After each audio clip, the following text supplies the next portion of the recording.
Oke, konsep berikutnya adalah saya ke fisika. Lebih spesifiknya fisika kuantum. Di fisika kuantum ada satu hukum yang dinamakan Law of Attraction atau hukum tarik-menarik. Mungkin ini agak aneh, tapi jika kamu cukup open-minded dan mau menjadi good light, kamu akan mendengarkan saya dan melakukan apa yang saya berikan kepada kamu. Jadi Law of Attraction adalah di alam semesta ini fisika kuantum menyatakan bahwa ada pencipta alam semesta ini. Jika kamu punya agama, kamu akan menyebutnya Tuhan. Jika kamu tidak punya agama, kamu akan menyebutnya alam semesta atau natural selection. Oke? Jadi ada pencipta dari semua alam semesta. Untuk hal ini mungkin saya sebut saja alam semesta. Kalau kamu ingin menyebutnya dengan nama Tuhan, ya silakan saja, apapun label yang kamu ingin berikan. Dalam fisika kuantum disebut zero point field. Oke, jadi ya saya sebut saja sang pencipta atau universe. Oke, jadi yang sang pencipta ini, dia akan memberikan apapun yang kita inginkan. Oke, akan memberikan apapun yang kita inginkan. Namun caranya berkomunikasi dengan sang pencipta ini bukanlah melalui kalimat atau kata-kata, melainkan melalui getaran emosi. Saya ulangi, cara untuk berkomunikasi dengan pencipta adalah bukan dengan kalimat atau kata-kata, melainkan dengan getaran emosi. Apa maksudnya getaran emosi? Jadi emosi kita itu diambil dari kata emotion, bahasa Inggrisnya. Emotion kependekan dari energy in motion. Dengan kata lain, energi yang bergerak atau energi yang bergetar. Energy in motion. Nah, pikiran kita menyebabkan perasaan kita. Oke, jika kita berpikir saya ini tidak layak mendapatkan wanita, maka perasaan kita pada saat di dekat wanita adalah kita merasa tidak layak.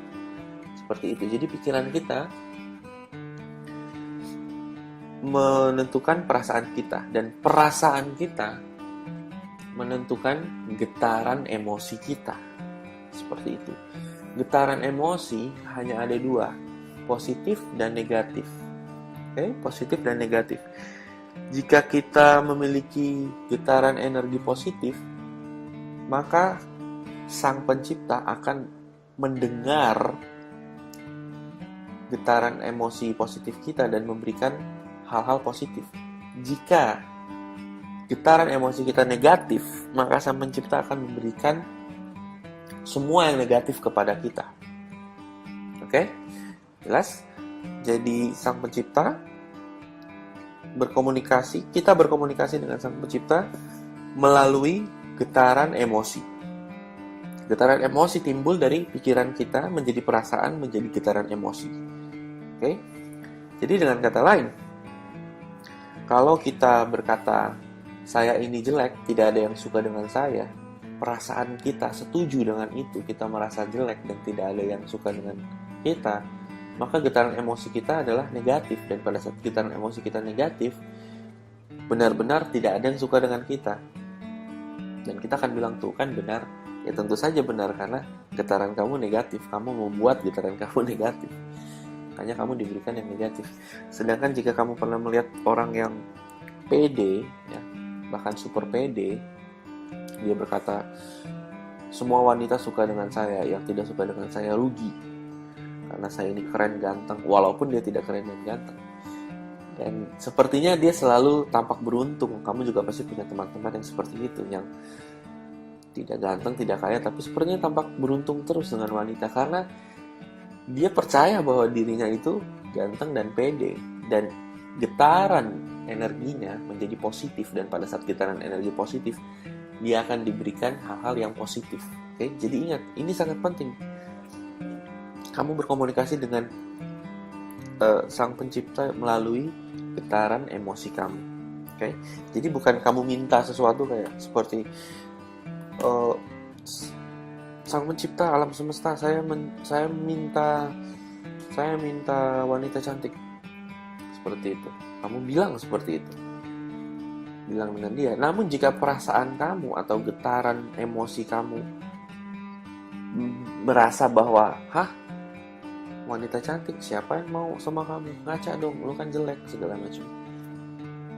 Sang Pencipta tidak mendengarkan kalimat kamu, tapi dia mendengarkan emosi atau getaran kamu. Jika getaran kamu negatif, kamu minta sesuatu yang positif, namun getarannya negatif, hal itu tidak akan terjadi. Jadi, yang harusnya kamu lakukan adalah menggunakan kalimat-kalimat tersebut untuk membuat emosi kamu positif. Pada saat emosi kamu positif, barulah semua itu akan terjadi. Tak peduli apapun yang kamu katakan, tak peduli apapun yang kamu pikirkan, dan tak peduli apapun yang kamu lakukan, semua akan gagal jika energi kamu negatif. Oke, saya ulangi, tak peduli apapun yang kamu katakan, tak peduli apa yang kamu pikirkan, dan tak peduli apapun yang kamu lakukan, jika getaran energi kamu negatif, kamu tidak akan mendapatkan hasil. Titik. Itu dari fisika kuantum. Oke, fisika kuantum menyatakan seperti itu. Nah, pertanyaan, jika kita dapat memiliki apapun yang kita inginkan, jika energi kita positif, bisa nggak kita melakukan hal-hal buruk, kayak seperti membunuh seseorang? Kita membunuh seseorang, kita berpikir kita ingin dia mati, lalu getaran kita diterima, lalu tiba-tiba orang tersebut mati. Bisakah seperti itu? Tidak bisa, karena jika kita berpikir ingin membunuh seseorang, getarannya pasti negatif, otomatis. Atau jika kita ingin memperkosa seseorang gitu, melakukan hal-hal buruk, kita berpikir hal-hal buruk, lalu alam semesta akan memberikan? Tidak, karena energi negatif selalu muncul jika kita ingin berbuat jahat. Oleh karena itu tidak bisa kita melakukan hal-hal seperti itu. Begitu. Dan ingat, alam semesta akan selalu memberikan apapun yang kamu inginkan. Misalkan kamu berpikir, saya ingin jalan di mall dan ada wanita yang minta nomor handphone saya, menghampiri saya, itu bisa. Yes. Seperti yang tadi saya jelaskan, bahwa teman saya sendiri dia tidak pernah minta PIN BB, ya mungkin beberapa kali, tapi dia tidak intensif mengajak semuanya jalan, mengajak teman-temannya yang artis dan selebriti dan model ini untuk hangout sama dia, melainkan dia yang diundang. Nah, hal-hal ini bisa terjadi dengan kamu jika energi kamu positif, getaran energi kamu positif, semuanya bisa datang kepada kamu. Saya pun mengalami ini, di mana saya dihampiri oleh wanita dan dia minta berkenalan, dia minta nomor handphone dan dia minta PIN BB, dan bahkan saya mengundang beberapa wanita yang menghampiri saya itu ke seminar. Dan kamu juga yang pernah ikut seminar di Jakarta juga pasti sudah bertemu mereka sebagai pembicara tamu. Dan hal itu dapat terjadi, bahwa apapun yang kamu inginkan akan diberikan kepada alam semesta atau Tuhan, jika kamu ingin menyebutnya seperti itu. Itu akan diberikan kepada kamu, apapun yang kamu minta akan diberikan. Itu sudah pasti. Okay? Asalkan energi kamu positif, getaran energi kamu positif, itu saja. Dan mungkin kamu punya pertanyaan, oke, kalau misalnya apapun diberikan, bisa nggak kita diberikan hal-hal yang kita inginkan? Misalnya kita ingin hal jahat, contohnya si A mati gitu, atau si B kecelakaan. Jika kita minta itu dan energi kita negatif, bisa nggak itu terjadi? Bisakah kita mencelakakan orang lain dengan menggunakan konsep ini? Tidak bisa, karena mencelakakan orang lain otomatis energi kamu menjadi negatif, getarannya energi kamu menjadi negatif. Jika kamu ingin membunuh orang, bilang saja si A, saya ingin si A mati, yang kamu pikirkan adalah mati. Energi dan kematian itu energi negatif, dan bisa-bisa kematian itu justru yang menghampiri kamu. Jadi hal ini tidak bisa kamu buat untuk hal-hal yang negatif. Nah, mungkin jika yang kamu percayai bahwa alam semesta ini adalah Tuhan, kamu cukup orang yang beragama, sebutlah seperti itu. Bisakah kamu meminta sesuatu yang menyalahi tanda kutip hukum agama kamu, misalnya gitu ya. Misalnya di hukum agama kamu dibilang jangan berzina. Bisakah kamu meminta sesuatu, wanita ingin melakukan seks dengan kamu dengan segera misalnya? Bisakah itu terwujud sedangkan kamu sendiri percaya bahwa agama kamu itu melarang berzina misalnya? Ingat, semua tergantung energi kamu. Jadi saya rasa jika kamu percaya bahwa berzina itu salah, jika kamu meminta wanita datang untuk melakukan seks kepada kamu, energi kamu otomatis jadi negatif. Energi kamu menolak. Kenapa? Kamu tidak percaya bahwa hal itu dapat terjadi, dan oleh karena itu tidak diberikan kepada kamu. Dan apapun yang menyalahi etika, apapun yang merugikan orang lain, itu otomatis akan membuat energi kamu negatif.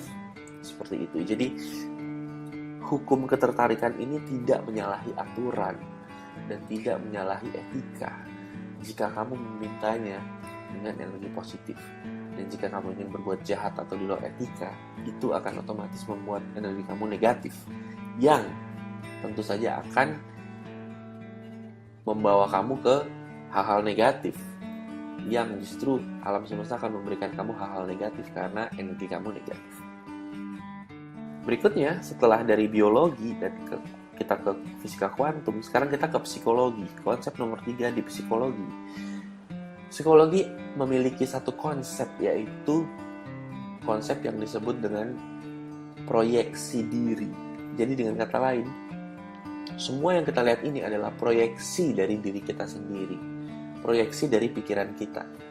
Nah, mungkin ini cukup aneh, namun jika kamu cukup terbuka pikirannya, open minded, kamu dapat menerima hal ini.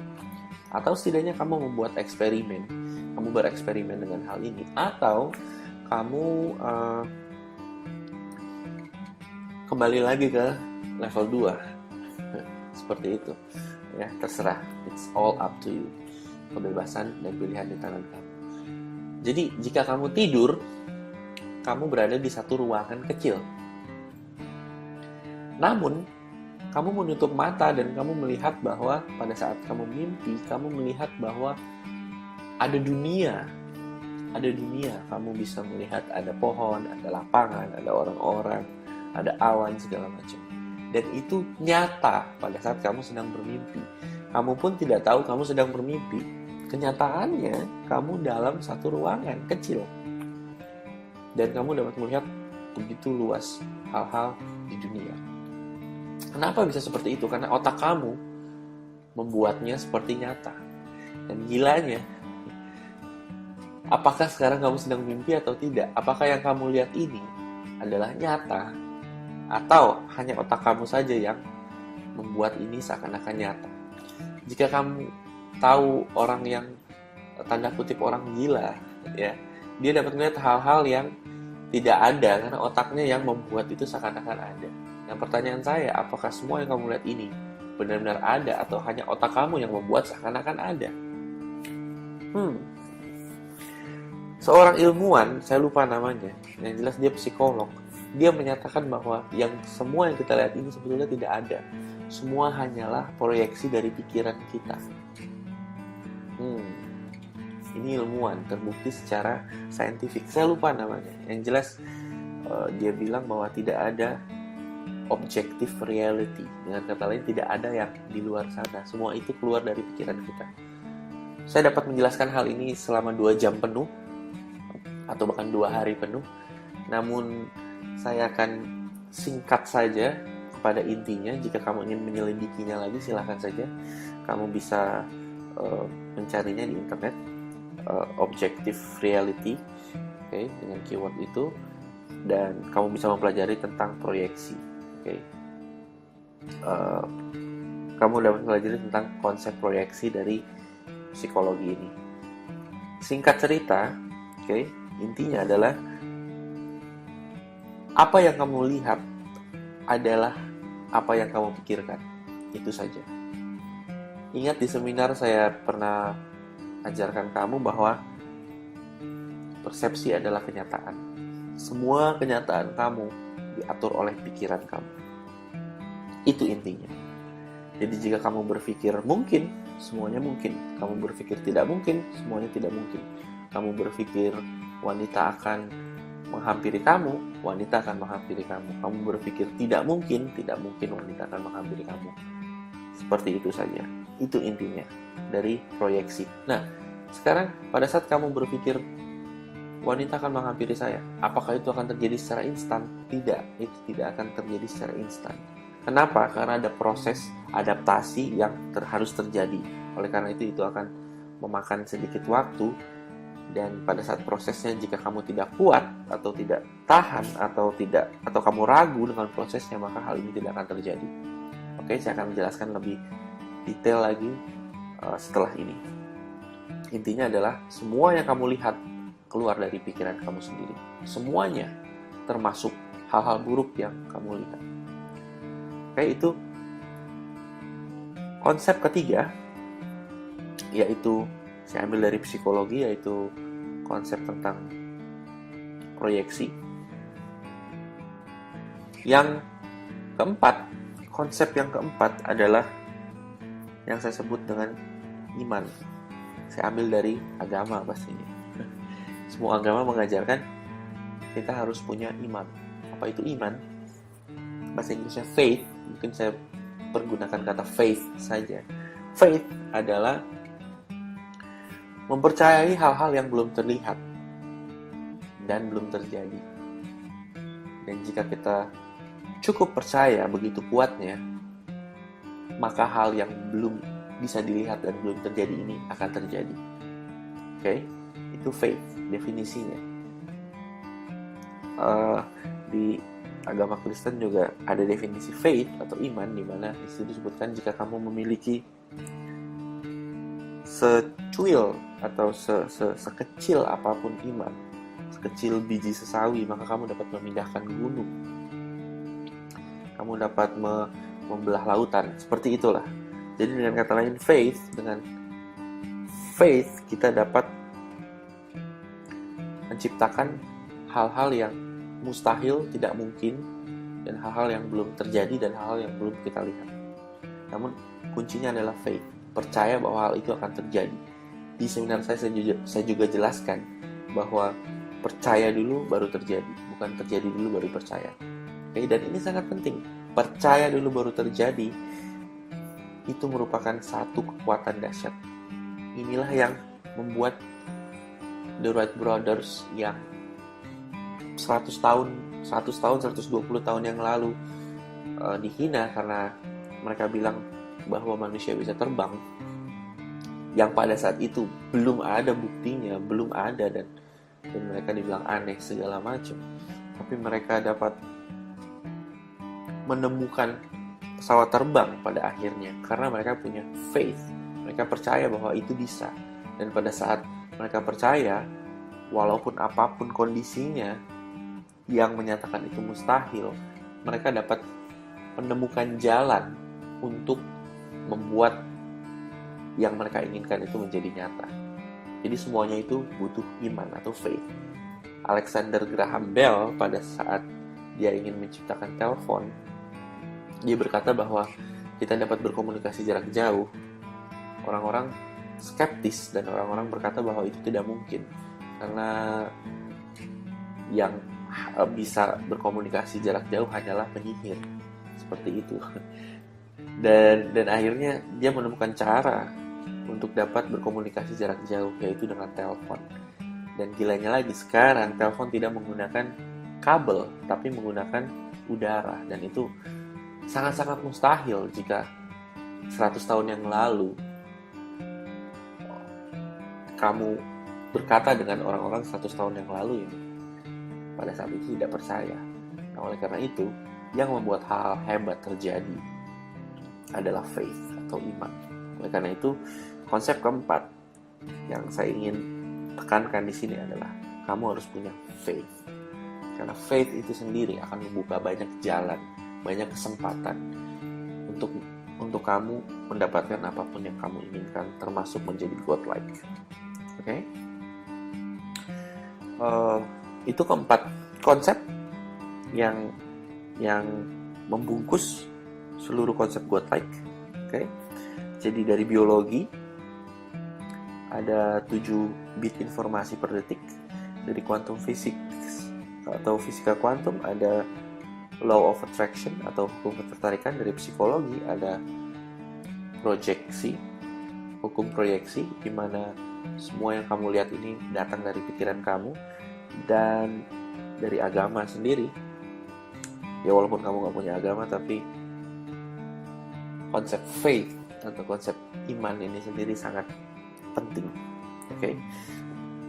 Jadi 4 konsep ini akan dapat membuat kamu memiliki power. Ya, ingat power versus force. Power datang dari 4 konsep ini. Nah, sekarang bagaimana caranya menggunakan 4 konsep ini supaya akhirnya kamu menjadi godlike? Gimana caranya menggunakan 4 konsep ini dan kamu